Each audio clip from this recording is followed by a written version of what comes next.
మా నాన్నగారికి 2012లో heart problem అని చెప్పారు. చెప్పిన తర్వాత సర్జరీకి రెడీ అవుతున్నా. I was last. It was undigestible. అది నేను జీర్ణించుకోలేకపోయిన ఒక స్థితి. అప్పటి వరకు నాకేం లేదు. ఎందుకంటే అప్పటికి కూడాను my grandparents are alive, both sides. అలా మా నాన్నగారికి ఆపరేషన్ అయింది. ఆపరేషన్ అయిన తర్వాత ఇంటికి వచ్చాను. నాన్నగారితోనే ఒక 4 months నేను అలా ఉండిపోయాను. 4 నెలలు అటు ఇటు పోలేకపోయాను.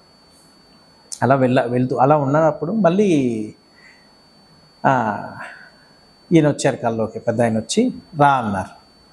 సరే, ఈయన ఇన్నిసార్లు కనిపిస్తున్నాడు, ఈయన ఎవరో మనకు తెలియదు, ఒకసారి చూద్దాం అనేసి ఆయన గురించి ఇన్ఫర్మేషన్ సేవ్ చేసుకున్నాను నేను. అది ఓపెన్ చేస్తే దేవీపురం అని చూపించింది. సో గురువుగారి దగ్గరికి మా నాన్న అడిగాను. October 15th నేను ఇక్కడ నుంచి బయలుదేరి 16th మార్నింగ్ నేను అక్కడికి వెళ్ళాను. అక్కడికి వెళ్ళి చూసిన తర్వాత అక్కడ ఉండడానికి ఒక చోట రూమ్స్ ఉంటాయి, ఒక చోట దేవాలయాలు ఉంటాయి, ఒక చోట ఆశ్రమం ఉంటుంది, ఒక చోట కామాఖ్య ఉంటుంది, దక్షవటిని ఉంటాయి. ఇన్ని ప్లేసెస్ ఉంటాయి. నేను నేరుగా వెళ్ళాను. అక్కడ ఎంత మ్యాజిక్ అంటే, నేను ట్రైన్ దిగి నేరుగా అక్కడ ఆశ్రమానికి వెళ్ళిన తర్వాత రూమ్లో ఉండాలి నేను. కానీ నేను రూమ్లో లేను. రూమ్ ఇచ్చేవాళ్ళు లేడు అక్కడ, మేనేజర్. సరే, నేను సూట్ కేసు అన్నీ అక్కడ పడేసి ఎత్తుక్కుంటా తిరుగుతున్నాను. అక్కడ వెళ్ళంగానే అక్కడ ఒక 3 ఆడవాళ్ళు కూర్చో ఉన్నారు. వాళ్ళలో ఒక ఆమెను అడిగాను, వెయిట్ చేయండి ఎవరో ఒకరు వస్తారన్నారు. నేను అలా నిల్చొనే ఉన్నా, కూర్చొని కూడా కూర్చోలేదు. అలా నేరుగా చూస్తే అమృతానందనాథ సరస్వతుల వారు కనిపించారు. ఏ ముసలోడైతే నా కల్లోకి వచ్చాడో ఆయన కనిపించాడు. నేను అలా మెస్మరైజ్ అయిపోయి చూస్తున్నా. మీరు బాగా చూస్తే నేను వేసుకున్న షర్టు పింకే, ఈ టేబుల్ క్లాత్ పింకే, గుళ్ళన్నీ చూడండి లైట్ పింక్, డార్క్ పింక్ ఉంటాయి. అందరిని అడిగేవాళ్ళు ఎందుకు ఈ కలర్ ప్యాటర్న్ వాడతారు అని. దానికి ఒక రీజన్ ఉంది. నేను ఆ రోజు అమృతానందనాథ సరస్వతుల వారిని చూసినప్పుడు నాకు వచ్చిన ఫస్ట్ మనసులో మెదిలిన ఒక శ్లోకం, అరుణాం కరుణాం తరంగితాక్షిం ధృత పాశాంకుశ పుష్పబాణహస్తే అనిమాది బిరావృతాం మయూకై అహమిచ్చేవ విభావయే భవాని. అందులో అరుణాం కరుణాం తరంగితాక్షిం, దాని యొక్క మీనింగ్ ఏంటంటే లేత ఎరుపు కలర్లో ఫస్ట్ ఆ అమ్మవారి కలర్ అదట. నేను నా గురువుని చూసిన కలర్ అది.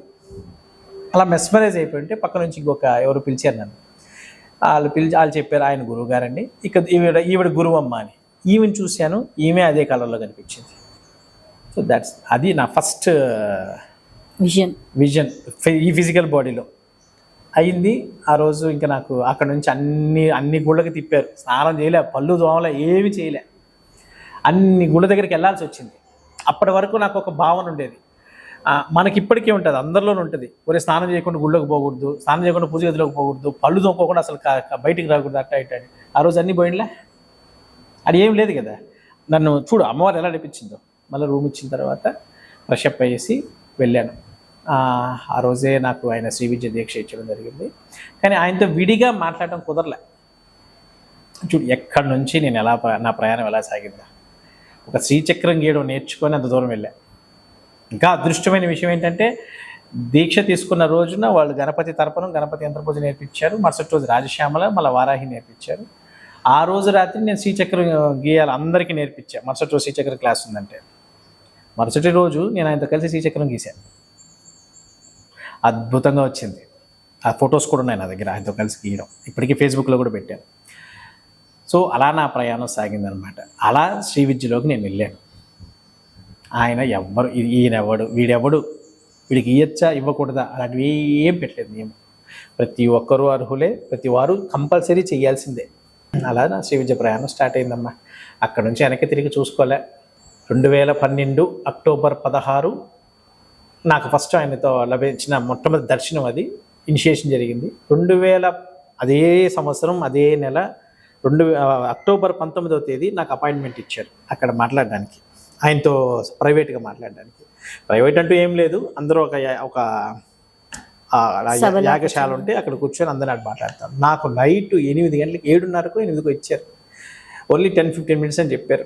ఎందుకంటే వాళ్ళు కొంచెం ప్రిన్సిపల్గా పోతూ ఉన్నారు వాళ్ళు. నేను వెళ్ళే టైంకి ఇంకెవరు వీఐపీ వచ్చారని వాళ్ళతో మాట్లాడుతూ ఉన్నారు. సో నేను అక్కడ గమ్మని వెయిట్ చేశాను. అంతా అయిపోయిన తర్వాత ఒక 5 minutes ఇస్తాము మీరు మాట్లాడుకోండి అన్నారు. వెళ్ళి ఆయన ముందు కూర్చున్నానమ్మా. నాకు జరిగినవన్నీ చెప్పానమ్మా.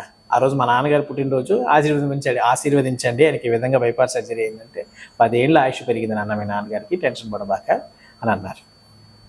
నమస్కారం పెట్టి గమ్మని కూర్చున్నా. నీ కోసం నేను ఎన్ని ఏళ్ళ నుంచి 2007 నుంచి ఎదురు చూస్తున్నాడంట ఆయన. 2007 నుంచి నేను ఎదురు చూస్తున్నాను ఎన్నో ఇది నువ్వు నీ కోసమే ఈ కళ్ళు ఎదురు చూసేయండి అన్న అన్నాడు. That's it. జనరల్గా మనం ఎవరితోనో క్లోజ్ అయ్యామనుకో, అప్పుడు రూల్స్ ఉంటాయి, క్లోజ్ అవ్వనంత వరకు.